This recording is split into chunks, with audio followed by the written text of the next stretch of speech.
നമസ്കാരം. P K മീഡിയയുടെ life ചാനലിലെ ഒരു പുതിയ വീഡിയോയിലേക്ക് അവർക്കും ഹൃദ്യമായ സ്വാഗതം. അക്രോട്ട് അഥവാ വാൾനട്ടിനെ കുറിച്ചാണ് ഈ വീഡിയോയിലൂടെ നിങ്ങളുടെ മുമ്പിൽ അവതരിപ്പിക്കുന്നത്. ജുഗ്ലാൻഡേസി കുടുംബത്തിൽപ്പെട്ട ജുഗ്ലൻസ് ജനുസിൽപ്പെട്ട ഒരു സസ്യമാണ് അക്രോട്ട്. ഇതിൻ്റെ പേരിന് പിന്നിലുള്ള കാര്യങ്ങളെ നോക്കാം. ഇതിൻ്റെ ശാസ്ത്രീയ നാമം ജുഗ്ലാൻസ് റീജിയ എന്നുള്ളതാണ്. മലയാളത്തിൽ ഇതിനെ അക്രോട്ട് എന്നാണ് വിശേഷിപ്പിക്കുന്നത്. ഇംഗ്ലീഷിൽ ഇതിനെ വാൾനട്ട് എന്നും ഇന്ത്യൻ വാൾനട്ട് എന്നും ബെൽഗാം വാൾനട്ട് എന്നൊക്കെ വിളിക്കാറുണ്ട്. സംസ്കൃതത്തിൽ ഇതിനെ അക്ഷോട, ഫലസ്നേഹ, രേഖാഫല, വാദഗ്നി, വൃദ്ധഫല, പാർവതീയ, ഗുഡാശ്രയ എന്നൊക്കെ വിളിക്കാറുണ്ട്. അക്ഷോട എന്ന വാക്കിൻ്റെ അർത്ഥം വാദത്തെ ശമിപ്പിക്കുന്നത് എന്നാണ്. ഹിന്ദിയിൽ ഇതിനെ അഹരോഡ എന്നാണ് വിളിക്കുക. തെലുങ്ക് ഭാഷയിൽ ഇതിനെ അക്ഷോട എന്ന് വിളിക്കാറുണ്ട്. തമിഴ് ഭാഷയിൽ ഇതിനെ അഗോഡ എന്നാണ് വിളിക്കുക. കാണപ്പെടുന്ന സ്ഥലങ്ങളെ നോക്കാം. അക്രോട്ടിൻ്റെ സ്വദേശം ഇറാനാണെന്നാണ് കരുതപ്പെടുന്നത്. പശ്ചിമ ഏഷ്യയിലും മെഡിറ്ററേനിയൻ ഭാഗങ്ങളിലും ഇത് വളരെ പണ്ട് തന്നെ ഉണ്ടായിരുന്നു. കാബൂളിലും അക്രോട്ട് കാണപ്പെടുന്നുണ്ട്. കാശ്മീർ മുതൽ മണിപ്പൂർ വരെയുള്ള ഹിമാലയൻ പ്രാന്തപ്രദേശങ്ങളിൽ ഈ സസ്യമുണ്ട്. ഇപ്പോൾ കുറച്ചൊക്കെ കേരളത്തിലും അവിടെ ഇവിടെയായിട്ട് കാണപ്പെടുന്നുണ്ട്. രൂപവരണത്തെ നോക്കാം. 20 മീറ്റർ വരെ ഉയരം വയ്ക്കുന്ന ഇലപൊഴിയും വൃക്ഷമാണ് അക്രോട്ട്. ഇതിൻ്റെ ഇലയ്ക്കും തൊലിക്കും സുഗന്ധമുണ്ട്. പ്രായമായ സസ്യത്തിൻ്റെ തൊലിയിൽ നെടുകെ ആഴമുള്ള വിള്ളലുകൾ കാണാം. ഇലകൾ സംയുക്തങ്ങളാണ്. അവ ഏകാന്തരമായി വിന്യസിച്ചിരിക്കും. 3 മുതൽ 9 വരെ ജോഡി പത്രങ്ങളുണ്ടായിരിക്കും. അവ സമൂഹമായിട്ട് ആയിരിക്കും വിന്യസിച്ചിരിക്കുക. പൂക്കൾ ഏകലിംഗങ്ങളാണ്. പെൺപൂക്കളും ആൺപൂക്കളും ഒരേ വൃക്ഷത്തിൽ തന്നെ കാണപ്പെടുന്നു. പൂക്കൾക്ക് ഇളം പച്ചനിറമായിരിക്കും. ഫലം ഡ്രൂപ്പാണ്. ഫലത്തിൻ്റെ മാംസള ഭാഗത്തിനകത്ത് കട്ടിയുള്ള കവചത്തോടു കൂടിയ ഒരു വിത്ത് കാണാം. വിത്ത് 2ആയി വിഭജിതമായിരിക്കും. പുറന്തോട് പൊട്ടിച്ചു കഴിഞ്ഞാൽ അതിനകത്ത് മനുഷ്യൻ്റെ തലച്ചോറ് പോലെ ആഴത്തിൽ വിള്ളലുകൾ നിറഞ്ഞ പരിപ്പ് ഉണ്ടായിരിക്കും. വിത്ത് മുഖേനയാണ് വംശവർധന നടത്തുക. ഇനങ്ങളെ നോക്കാം. അക്രോട്ട് പല ഇനങ്ങളുണ്ട്. ചിലത് വളരെ കഠിനവും മറ്റു ചിലത് മൃദുവുമായിരിക്കും. ഉൽപ്പന്നങ്ങളെ നോക്കാം. അക്രോട്ട് എല്ലാ കാലത്തും കിട്ടാറില്ല. സൂക്ഷിച്ചു വെച്ചാൽ പെട്ടെന്ന് ചീത്തയാവുകയും ചെയ്യും. വില വളരെ കൂടുതലുമാണ്. അതുകൊണ്ട് ഉണ്ടാകുന്ന സമയത്ത് വാങ്ങി ലേഹാദികൾ മുതലായവ ഉണ്ടാക്കി സൂക്ഷിക്കുന്നതാണ് ഉത്തമമായിട്ടുള്ള കാര്യം. പൊതു ഉപയോഗങ്ങളെ നോക്കാം. ഇതിൻ്റെ പരിപ്പിൽ നിന്നും ലഭിക്കുന്ന എണ്ണ ചിത്രരചനയ്ക്കുള്ള ചായങ്ങൾ നിർമ്മിക്കാനായിട്ട് ഉപയോഗിക്കാറുണ്ട്. തടിക്ക് ഉറപ്പും ഭാരവുമുണ്ട്. ഭംഗിയുള്ള ഗ്രെയിനുകളുമുണ്ട്. അതുകൊണ്ട് തന്നെ ഇത് ഫർണിച്ചർ നിർമ്മാണത്തിന് വളരെ വിശേഷപ്പെട്ടതാണ്.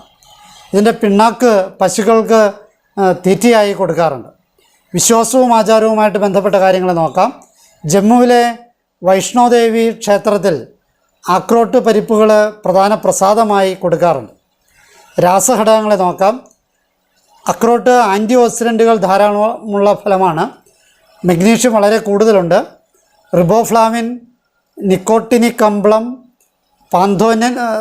പാൻഡേത്തനിക് അമ്ലം, ഫോളിക് അമ്ലം, protein, sodium, potassium, magnesium, vitamin B, fibre, phosphorus, omega 3 alpha linolenic acid എന്നിവ വിത്തിലടങ്ങിയിട്ടുണ്ട്.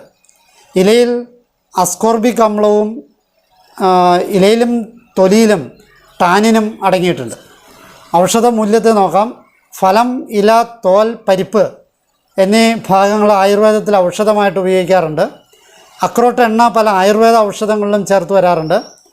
അക്രോട്ട് സിദ്ധ, ആയുർവേദ, യുനാനി ചികിത്സകളിൽ എല്ലാം തന്നെ ഉപയോഗിച്ച് വരുന്നുണ്ട്.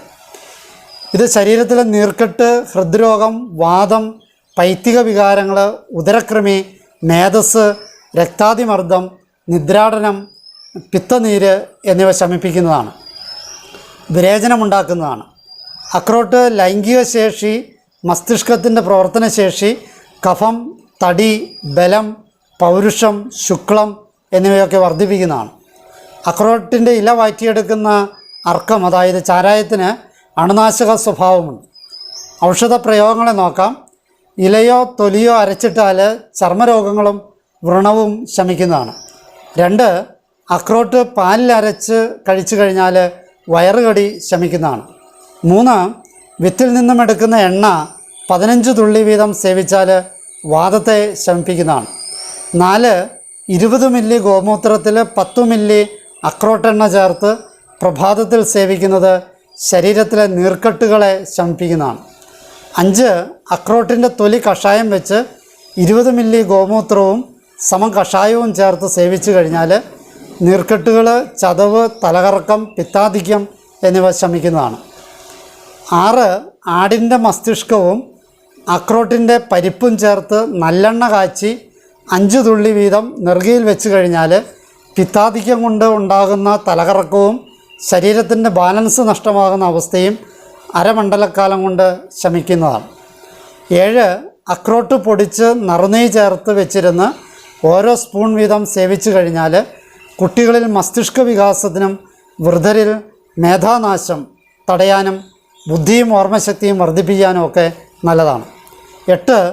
വൃദ്ധർ ദിവസവും ഒരു അക്രോട്ട് വീതം സേവിച്ചു കഴിഞ്ഞാൽ പ്രായം കൊണ്ടുള്ള മസ്തിഷ്ക ക്ഷതം തടയുകയും ഓർമ്മ നിലനിർത്തുകയും ചെയ്യും.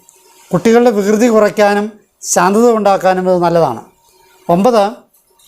അക്രോട്ട് പാലിൽ അരച്ച് സേവിച്ചു കഴിഞ്ഞാൽ ഹൃദയഭാഗത്തെ ചുട്ടുനീറ്റൽ ശമിക്കുന്നതാണ്. വയറുകടിക്കും നല്ലതാണ്. 10. അക്രോട്ടിൻ്റെ എണ്ണ 20 മില്ലി വൈകിട്ട് സേവിച്ചു കഴിഞ്ഞാൽ നല്ല ശോധന ഉണ്ടാകും. 11. ചില നേത്ര രോഗങ്ങളിൽ അക്രോട്ടിൻ്റെ എണ്ണ കുറഞ്ഞ അളവിൽ കണ്ണിലൊഴിച്ചു കഴിഞ്ഞാൽ ശമനമുണ്ടാകും. 12.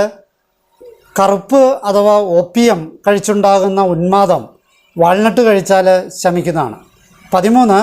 10 ഗ്രാം അക്രോട്ട് പാലിലരച്ച് കിടക്കുന്നതിന് മുമ്പ് 1 മണിക്കൂർ മുമ്പ് സേവിച്ചു കഴിഞ്ഞാൽ ലൈംഗിക ശേഷി വർദ്ധിക്കും, വയറുകടിക്കും നല്ലതാണ്. 14. 1 ഔൺസ് അക്രോട്ട് എണ്ണ രാത്രി കുടിച്ചിട്ട് കിടന്നാൽ നല്ല ശോധനയുണ്ടാകും. 15. ഒരു പിടി അക്രോട്ടിൻ്റെ പരിപ്പ്, അതായത് ഒരു 30 എണ്ണം തലേ ദിവസം രാത്രി വെള്ളത്തിലിട്ട് വെച്ച് പിറ്റേ ദിവസം രാവിലെ കഴിച്ചു കഴിഞ്ഞാൽ തടി കുറയ്ക്കാനും അതുപോലെ തന്നെ ദഹനം ശരിയാക്കാനും ഷുഗർ കുറയ്ക്കാനും ഒക്കെ കൊളസ്ട്രോൾ കുറയ്ക്കാനും ഒക്കെ നല്ലതാണ്. ശുദ്ധിയും ശ്രദ്ധയുമായിട്ട് ബന്ധപ്പെട്ട കാര്യങ്ങളെ നോക്കാം. ഇത് കഴിക്കുമ്പോൾ പൊതുവെ പുളിയുള്ള സാധനങ്ങൾ ഭക്ഷിക്കുന്നത് ഒഴിവാക്കണമെങ്കിലേ അതിൻ്റെ ഫലം ലഭിക്കുകയുള്ളൂ. പാർശ്വഫലങ്ങളെ നോക്കാം. 30 എണ്ണത്തിൽ കൂടുതൽ കഴിക്കരുത്. അങ്ങനെ കഴിച്ചു കഴിഞ്ഞാൽ ക്ഷീണവും തലചുറ്റലും ഒക്കെ ഉണ്ടായെന്ന് വരാം. മറ്റ് മരുന്നുകളോട് ചേർത്ത് കഴിക്കുന്നതാണ് കൂടുതൽ ചികിത്സയ്ക്ക് അഭികാമ്യമായിട്ടുള്ളത്. ഈ വീഡിയോയിൽ പറഞ്ഞ ചികിത്സകൾ വിദഗ്ധനായ വൈദ്യൻ്റെ നേതൃത്വത്തിൽ മാത്രം ചെയ്യുക. ഈ അറിവുകൾ അറിയാൻ വേണ്ടി മാത്രം പറഞ്ഞതാണ്. എന്നെ ശ്രവിച്ച നിങ്ങൾക്ക് നന്ദി. നല്ല നമസ്കാരം.